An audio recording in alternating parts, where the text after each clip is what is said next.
di dalam kitab Fadailul Khamsah min Sihahi Sittah juz 2 halaman 261. Jadi pernah diriwayatkan, Pak, datanglah 3 orang pendeta Yahudi menghadap kepada Khalifah Umar bin Khattab radhiyallahu anhu. Apa kata 3 pendeta Yahudi ini? Wahai Amirul Mukminin, kami bertiga datang ingin bertanya kepadamu beberapa hal. Apabila engkau bisa menjawab pertanyaan kami, maka kami bertiga masuk Islam. Tapi jika engkau tidak bisa menjawab, berarti Islam itu bukan agama yang benar dan Muhammad itu bukan seorang Rasul. Maka kata Umar bin Khattab, baik, silahkan Pak Pendeta, apa yang ingin kalian tanyakan? Maka kata salah satu di antara 3 pendeta ini, pertanyaan kami yang pertama, kapan pintu langit itu terkunci? Kemudian yang kedua, Umar, kapan pula masanya pintu langit itu terbuka? Kemudian yang ketiga, coba engkau sebutkan kuburan yang bisa berjalan bersama penghuninya. Kemudian coba engkau sebutkan makhluk Allah yang bisa memberi peringatan kepada kaumnya, tapi dia tidak manusia dan tidak pula jin. Bisa ngasih nasihat tapi bukan manusia, bukan pula jin.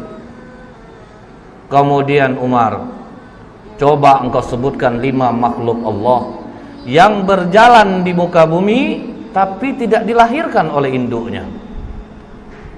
Setelah pendeta Yahudi ini bertanya, Pak, apa kata Umar? Bukanlah sesuatu hal yang memalukan bagi Umar bila memang dia tidak bisa menjawab pertanyaan yang tidak dia bisa jawab. Maka kata Umar, kalau bertinju kalian sama aku masih kurang orangnya ini. Kalau bertinju. Tapi kata Umar, bagian dari kami ada yang gak mudah menjawab pertanyaan ini. Kalau memang ada ya sudah, ajukan saja. Dipanggil oleh Umar, Salman. Dipanggil Salman Al-Farisi. Ya Amirul Mukminin, kau pergi ke rumah Ali, katakan Umar memanggilnya. Maka Salman langsung lari ke tempat Ali bin Abi Thalib. Wahai Ali, Umar memanggilmu. Ada 3 orang pendeta Yahudi mendebatnya. Maka Ali melupakan segala perbedaannya dengan Umar. Nah, Ali begitu Umar memanggilnya, dalam riwayat ini disebutkan dia ambil burdahnya, dia sandang selendangnya, dia pergi ke tempat Umar bin Khattab yang waktu itu masih duduk 3 orang pendeta ini. Ada apa Amirul Mukminin? Ini Ali, 3 pendeta ini mempertanyakan beberapa hal. Kalau bisa dijawab, mereka masuk Islam. Tapi kalau tidak bisa jawab, katanya jangan lagi kowar-kowar Muhammad itu seorang Rasul dan Islam itu agama yang benar.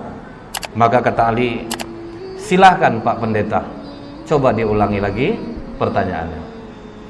Maka kata pendeta ini, yang pertama Ali, kapan langit itu pintunya terkunci atau langit itu digembok oleh Allah, itu kapan? Maka kata Ali, asyirku billah, syirik kepada Allah. Jika kalian mempersekutukan Allah, seluruh amalan tidak naik ke langit. Itulah makna langit terkunci. Jadi kalau kita melakukan kesyirikan, Pak, langit terkunci. Langit tidak akan terbuka, amalan tidak akan naik. Ini yang membuat pintu langit terkunci. Kemudian Ali, kapan pintu langit itu dibuka oleh Allah? Di saat engkau mengucapkan la ilaha illallah. Ketika engkau tidak menyekutukan Allah, engkau mengakui Allah itu satu, pintu langit akan terbuka. Kemudian Ali, coba engkau sebutkan kubur yang bisa berjalan bersama penghuninya. Maka kata Ali, yang kalian tanyakan ini adalah Yunus bin Matta, Nabi Yunus alaihissalam. Ketika Nabi Yunus berdakwah di kaumnya, nama kaum Nabi Yunus ini, Pak, Nineveh, Pak, didakwahi tauhid, rajanya mencemooh, kemudian masyarakatnya mencemooh, tidak ada yang mau menerima dakwah Nabi Yunus. Maka Nabi Yunus memohon kepada Allah. Allah kasih waktu 40 hari akan diturunkan azab. Sampai hari ke-39 tidak ada tanda-tanda azab Allah turun. Nabi Yunus putus asa. Dia tinggalkan kaumnya, Bu, tanpa izin Allah. Dia tinggalkan kaumnya, dia berangkat, baru langit menghitam. Jadi Nabi Yunus tidak tahu bahwa Allah akan menurunkan azab. Begitu raja dan masyarakat melihat bahwa azab Allah akan turun, waduh, ini benar Yunus ini. Maka semua kaum Nineveh bertobat, cuman nabinya udah pergi. Naik ke atas kapal, gelombang tinggi, ketakutan nakodanya, maka diundilah nama Nabi Yunus keluar berkali-kali. Maka dicampakkanlah Nabi Yunus ke dalam laut, dimakan oleh ikan, terkubur dalam perut ikan, dibawa jalan ke 7 samudra selama 40 hari. Itulah kubur yang berjalan bersama penghuninya. Karena Allah katakan dalam surah As-Saffat 143, "Falaula annahu kana minal musabbihin." Maka sekiranya Nabi Yunus tidak termasuk orang yang banyak berzikir, bertasbih kepada Allah, jadi dalam perut ikan itu menyesal Nabi Yunus. Dia zikir, la ilaha illa anta subhanaka inni kuntu minaz zalimin. Mual perut ikan itu dibuatnya, Pak. Karena kata Allah, la labitha fi batnihi ila yaumi yub'atsun. Niscaya dia akan tetap tinggal di perut ikan itu sampai hari kiamat. Jadi kalau sempatlah Nabi Yunus tidak banyak mohon ampun kepada Allah, ikan itu akan tetap mengubur Nabi Yunus di dalam perutnya. Terkaget pendeta ini, waduh, ini cerdas satu ini. Dapat dia menjawab pertanyaan pendeta. Jadi kubur yang jalan bersama penghuninya, Nabi Yunus berada dalam perut ikan dan dibawa 40 hari ke 7 samudra, baru dimuntahkan. Baik Ali, kau benar. Kemudian Ali, coba engkau sebutkan makhluk Allah yang bisa memberi nasihat kepada kaumnya, tetapi dia bukan manusia dan bukan pula jin. Maka kata Ali, ketika Nabi Sulaiman dan bala tentaranya sampai di lembah semut, hatta idza atau ala wadin namli, qalat namlatu ya ayyuhan nablu dukhulu masakinakum. Jadi ada seekor semut, Pak, dia komandoi kawan-kawannya. Wahai para semut, masuklah kalian ke dalam sarang-sarang kalian.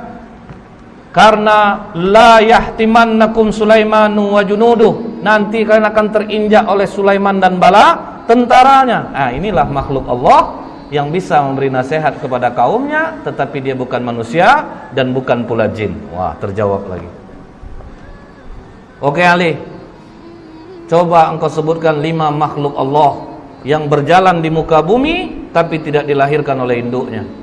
Maka kata Ali, Adam alaihissalam, Siti Hawa, onta Nabi Soleh itu keluar dari batu, Pak, tidak dilahirkan oleh induknya. Kemudian tongkat Nabi Musa yang berubah menjadi ular, ular itu juga tidak dilahirkan oleh induknya. Kemudian kambing pengganti leher Nabi Ismail, itu pun tidak dilahirkan oleh induknya. Akhirnya 2 di antara 3 pendeta ini langsung menyatakan asyhadu alla ilaha illallah wa asyhadu anna Muhammadar Rasulullah.